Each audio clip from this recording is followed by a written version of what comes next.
আমরা একসঙ্গে এতটাই আমাদের বন্ডিংটা এতটাই স্ট্রং যে কখনো আমি ভাবতেও পারি না ভগবানের অনেক আশীর্বাদ যে আমাদের ফ্যামিলির মধ্যে ওরকম কখনো ঝামেলা হয়নি। কিন্তু সিনেমা করার সময় যেহেতু সেইটা একটা জায়গায় ভাবতে হয় যে আমি অপর্ণা এবং অপর্ণার দাদা সৌরভ, তার সঙ্গে একটা একটা দ্বন্দ্ব, একটা লড়াই, একটা অভিমানের লড়াই, অথচ এতটা ভালোবাসা, যেটা আমার মনে হয় এই গল্পের মধ্যে থেকে বা ট্রেলারের মধ্যে থেকে বোঝা যাচ্ছে যে একটা ভীষণ ব্যালেন্সড একটা স্ক্রিপ্ট, যেখানে দাদার জায়গা দাদা ঠিক, বোনের জায়গায় বোন ঠিক, কিন্তু দুজনেই অ্যাকচুয়ালি নড়বে না, অ্যাডজাস্ট করবে না কোনো একটা জায়গায়। মান অভিমানের জায়গাটা ভীষণ স্ট্রং। ভীষণ ভালো লেগেছিল গো, আমাকে নাড়া দিয়েছিল, অনেক অনেক জায়গায় কেঁদেছি, সত্যি সত্যি কেঁদেছি।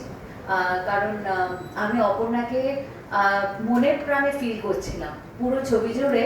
আমার কখনো আলাদা করে খুব যে ভাবতে হয়েছে তেমন নয়, কারণ এত সুন্দরভাবে লেখা ওই ক্যারেক্টারটা, এত সুন্দরভাবে লেখা, শুধু আমার ক্যারেক্টারটা নয়, যেটা কিছুক্ষণ আগে অনির্বাণ বললো, যে প্রত্যেকটা ক্যারেক্টার আমরা হয়তো আপাত দৃষ্টিতে একটা মানুষকে জাজ করি, কিন্তু সেই মানুষটার মনে বা ভেতরে ঢুকলে বোঝা যায় সেই মানুষটা কতটা পেনের মধ্যে থেকে বা কতটা বেদনা, তার কতটা দুঃখ বা কোন জায়গায় তার একটা, যে কারণে আমার মনে হয় প্রথমবারই যখন আমাদের স্বার্থপরের পোস্টার রিলিজ হলো তখনই একটা লেখা বেরিয়েছিল যে তুমি বলো স্বার্থপর, আমি বলি আত্মসম্মান। তো একটা আত্মসম্মানের জায়গায় ঘা খেয়েছে।